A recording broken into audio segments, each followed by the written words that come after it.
he'd want you to be happy too. Good luck, Kay. Love, Sam.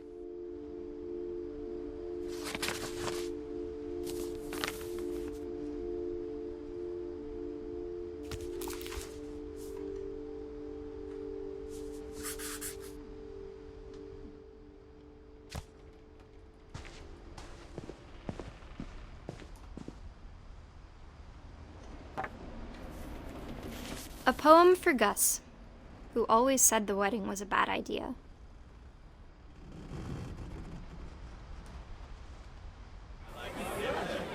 Our father never hit us kids, at least not very hard, before the day my brother said with teenage disregard that he'd be dead before he'd see a wedding in our yard.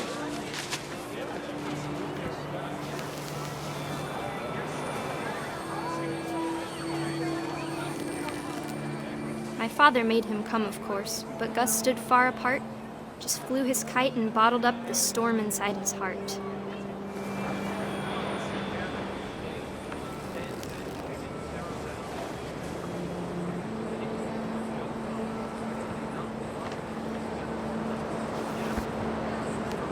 I tried to talk him out of it, but though he'd never met her, "We don't need a stepmom," were the words that I now pronounce you husband and wife. You may kiss the bride.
When the time for photos came, Dad ordered him to come here. But Gus declined, and as a sign held up his middle finger.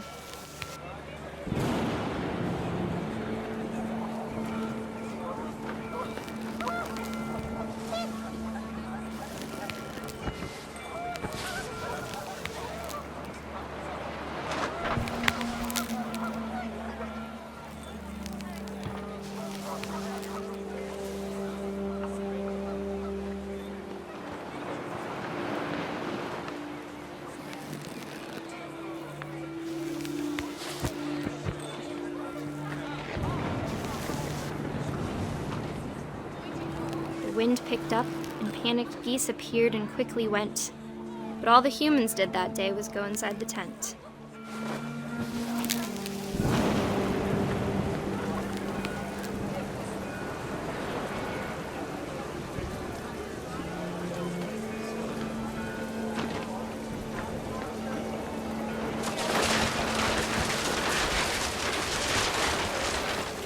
The rain came down in buckets then, but no one seemed afraid that nature might destroy the tent our dad had crudely made.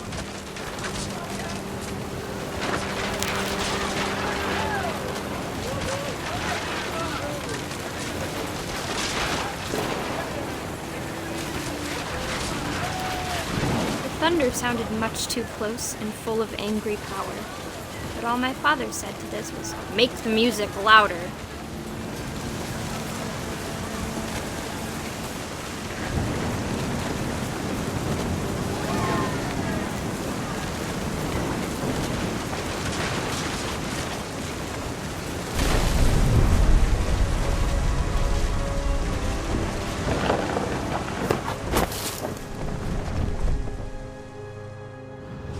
I wish that I could truly say I thought about you on that day.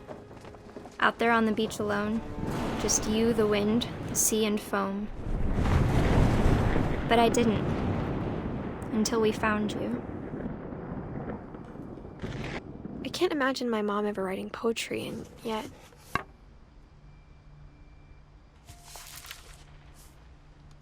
She never talked about him, but Mom told me once if I was a boy, they were going to name me Gus.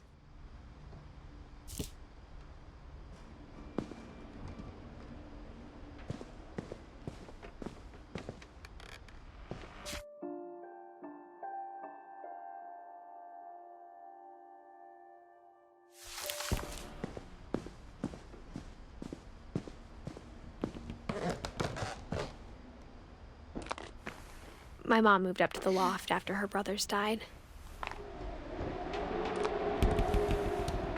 At the time, it was as far away as she could get.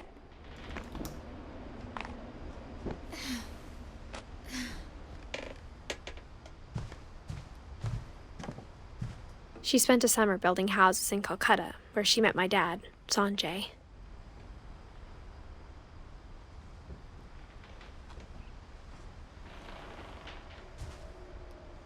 Religion was another thing my mom never talked about, but I think it helped her a lot after her dad died.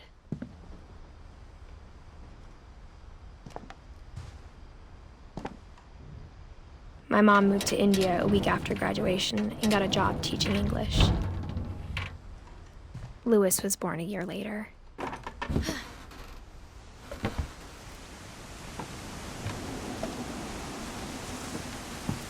When my dad died, I don't think Mom knew where else to go.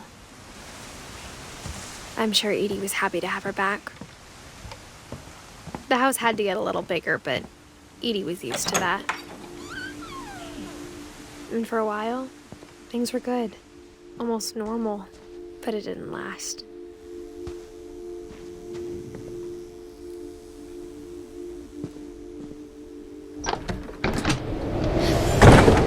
The beginning of the end was Milton's 10th birthday, when Edie gave him a castle. After Milton disappeared, the only thing he left behind was a room full of paintings.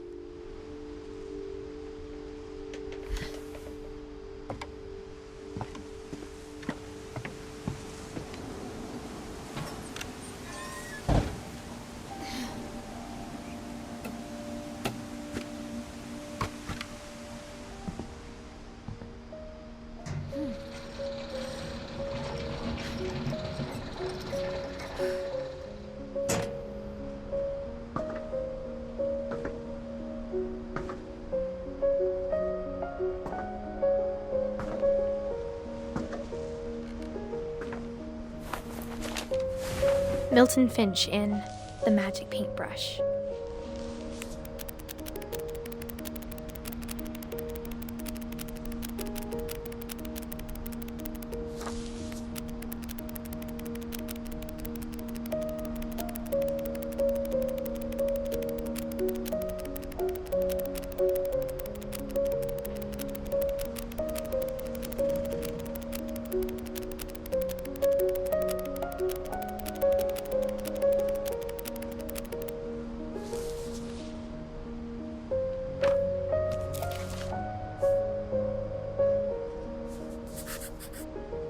I was 4 when Milton disappeared.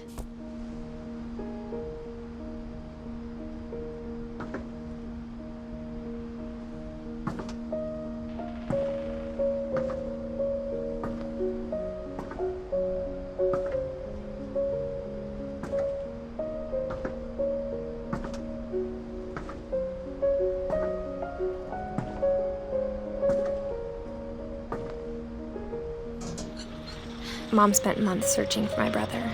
Then she sealed the doors.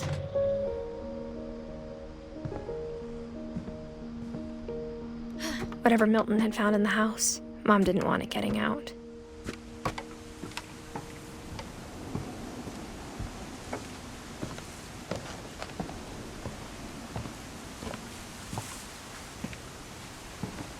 Mom definitely blamed Edie, but I think Lewis blamed himself. After he graduated, he just spent more and more time in his room, until Mom got him a job at the cannery. Everyone always told me to stay out of Lewis's room, except Lewis.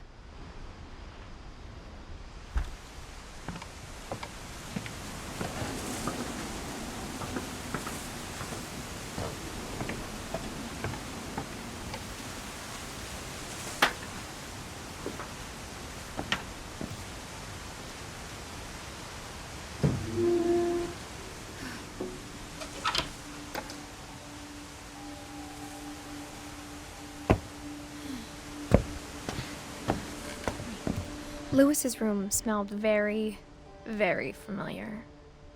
That part of him lived on.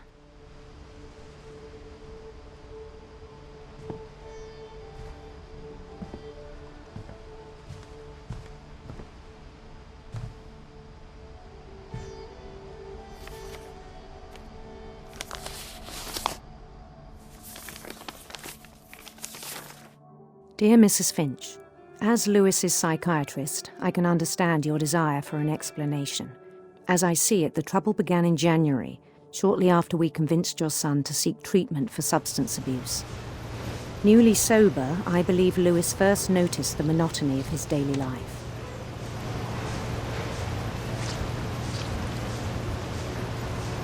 He kept working at the cannery,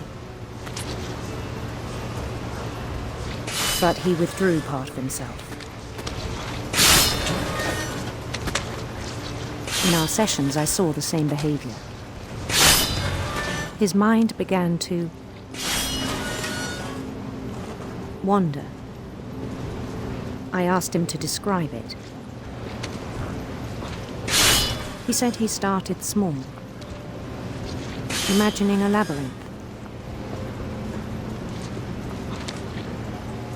He'd feel his way about.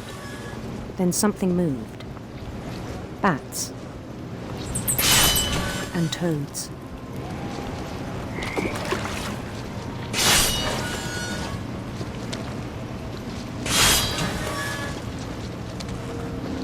And things that have not names.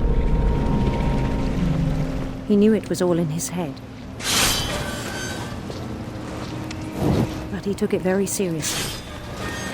I had hoped he'd find himself.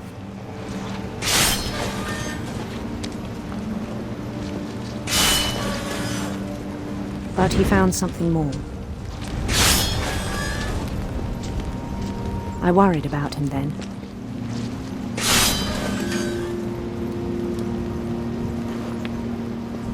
Daydreaming at the cannery.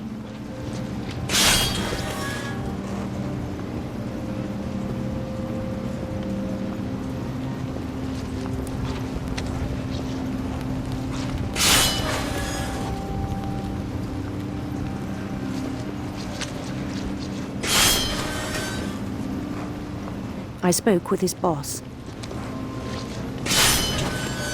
But he said Lewis had become a model employee. Methodical, tireless, focused.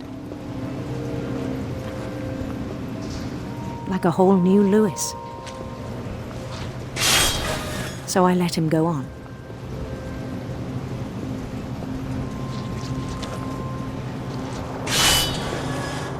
I even encouraged him. It seemed very promising at first. He told me he'd made a new friend.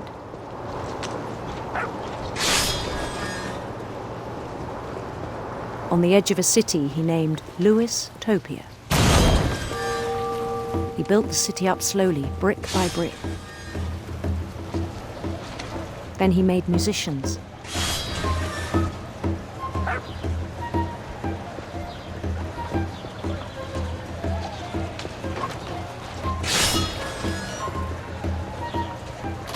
And songs for them to play. He talked about starting a band.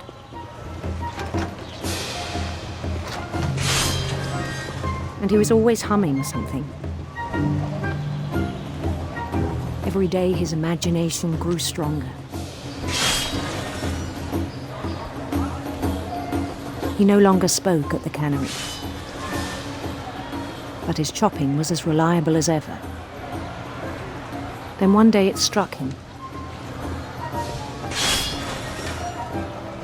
that all the cheering crowds, even the stones under his feet, were all in his imagination, so he could do whatever he wished.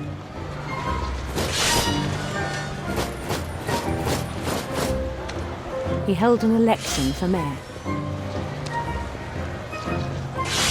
And he won. They begged him to stay, but his mind was already wandering. It became a game for him.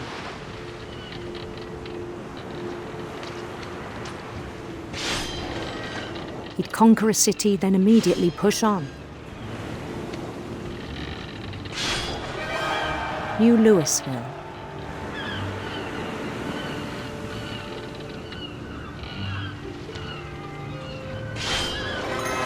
St. Louis. He started drifting away from our reality.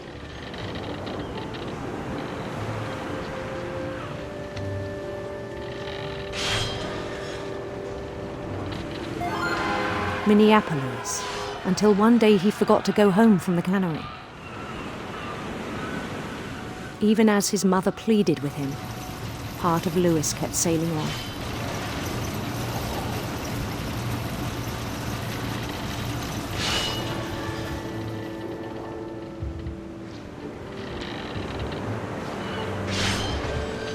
In Louisburg, he heard rumors of a handsome queen.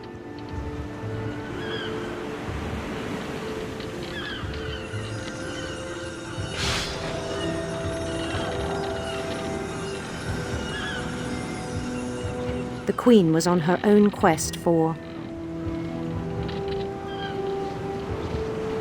sinister serpents.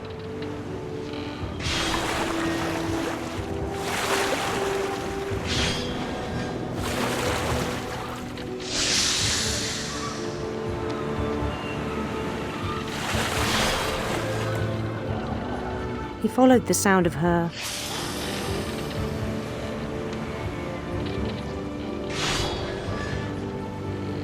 electric sitar.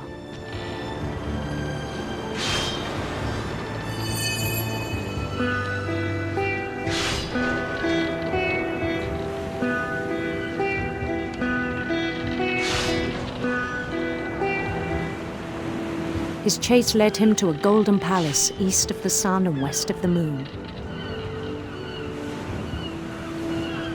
Even then, his logic remained sound.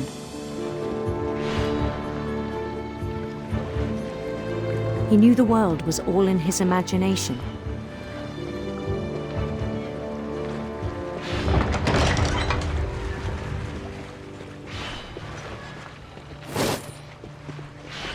But he was so proud of having created it. In his own eyes, he'd become something greater than a king.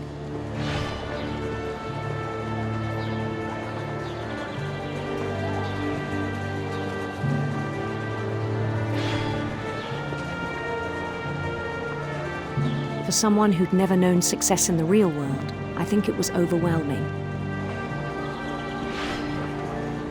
And then it struck him that the real Louis was not the one chopping salmon, but the one climbing the steps of a golden palace.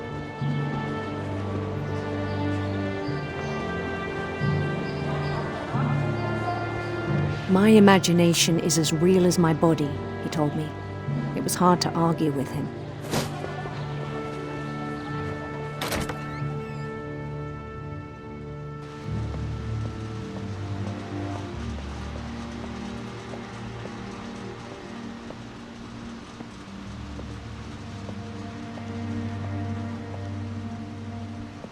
Began to forget the world we know.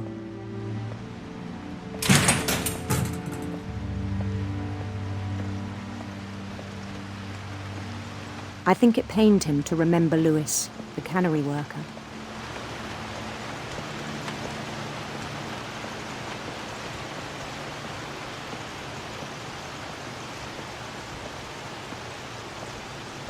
He began to despise the man with a royal contempt.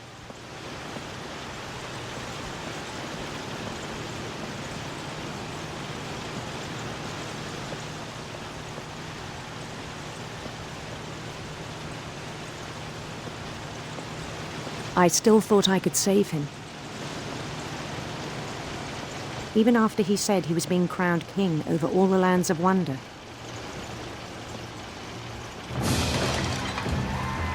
The palace would be packed with his companions.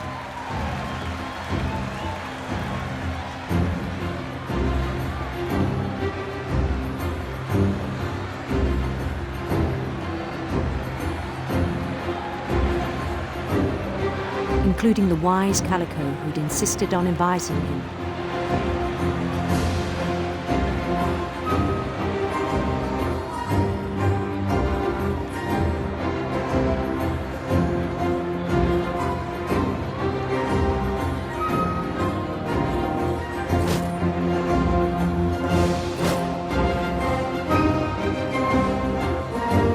His queen waited, holding his crown.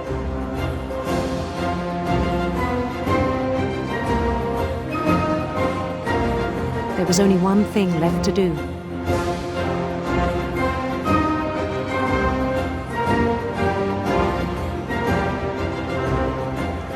Bend down his head.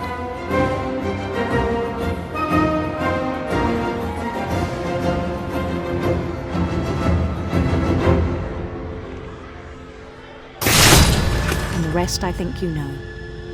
Mrs. Finch, your son was a kind man who will be missed by all of us who knew him.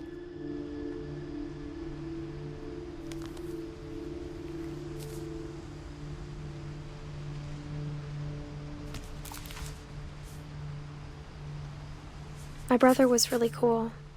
I wish you could have met him.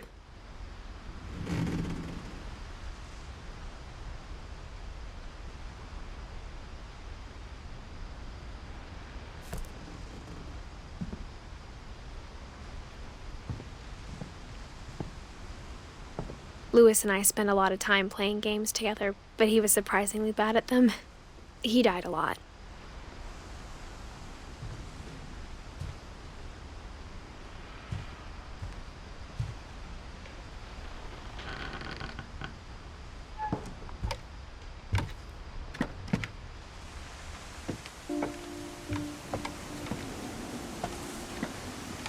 On the way back from Lewis's funeral, my mom told me to start packing. She waited until the day before we left to tell Edie.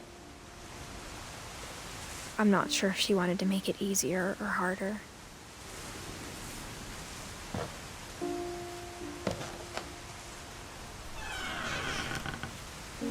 I wish we'd stayed. But I understand why we left.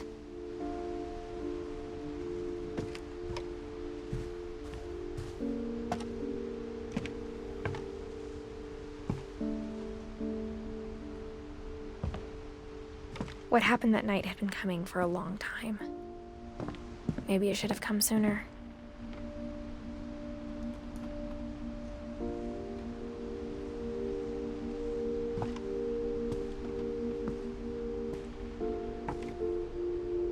But it had to end one way or another. All that's left now is to tell you about that last night.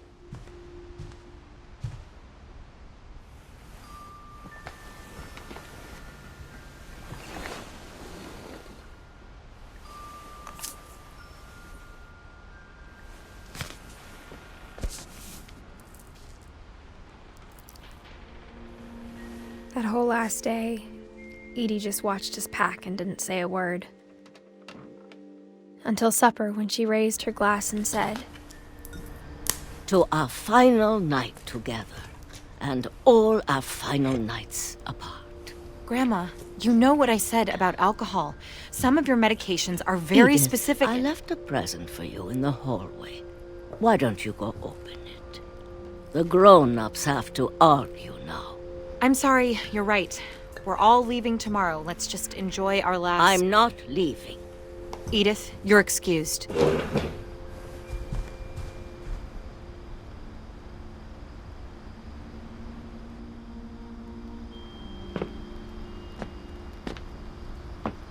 The power had been shut off that morning, but Edie always had plenty of candles. When my mom sealed the library, I don't think she knew about the other entrance. Or that Edie had a key to it.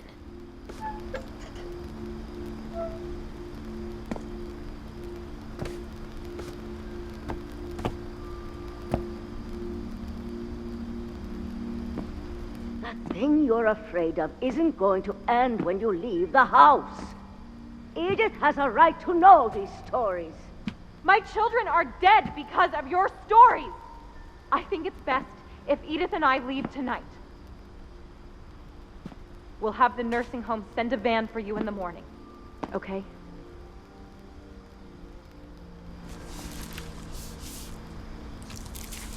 Dear Edith, there's so many stories I wish I could tell you, but there's only time for one. This is about what happened on the night you were born. That night, the tide went way, way out. It was the first and last time I ever saw the old house aground. There'd been an earthquake out in the middle of the ocean. They called it the lowest tide in 1,000 years. God, it smelled awful. You know, I've seen that house every day of my life.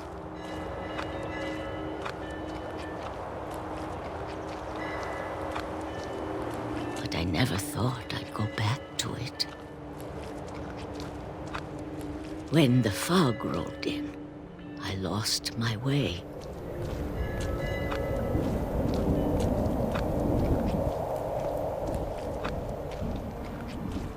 I got turned around.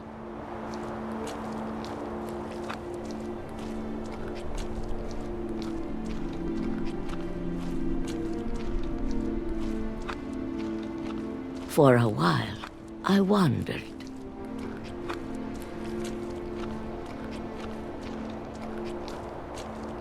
I started seeing things.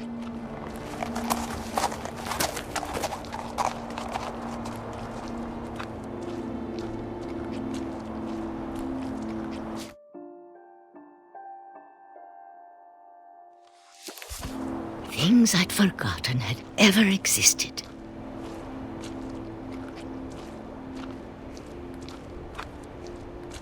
But when I saw them, they felt like old friends. That night, a lot of things came back to me. Or maybe I came back to them.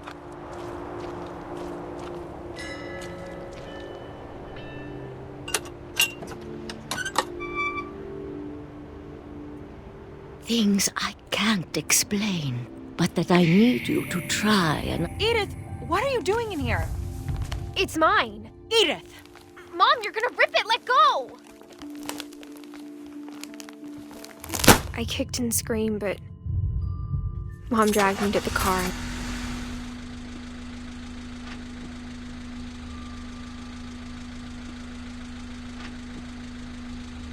I never saw Great-Grandma Edie again.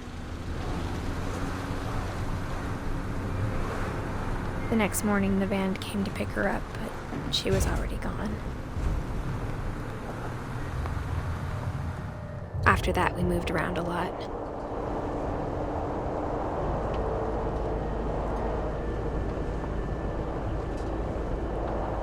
We both tried to make the best of it.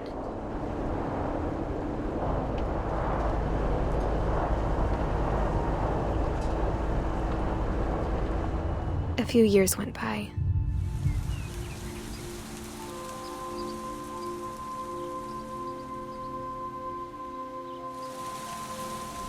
My mom didn't like to talk about it, but she started getting sick a lot. The rest happened pretty quickly. She got better for a while, and then she didn't.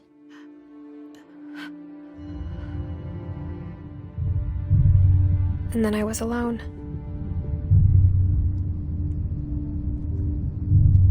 The last Finch left alive.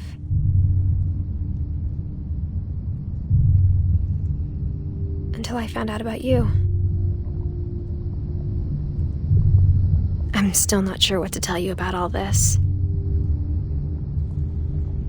If we lived forever, maybe we'd have time to understand things. But as it is, I think the best we can do is try to open our eyes. And appreciate how strange and brief all of this is. This journal was supposed to be for you. But now I hope you'll never see it. I just want to meet you and tell you all these stories myself. But I guess if you're reading this now, things didn't work out that way.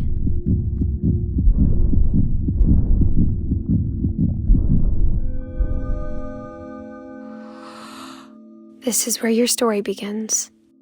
I'm sorry I won't be there to see it. It's a lot to ask, but I don't want you to be sad that I'm gone.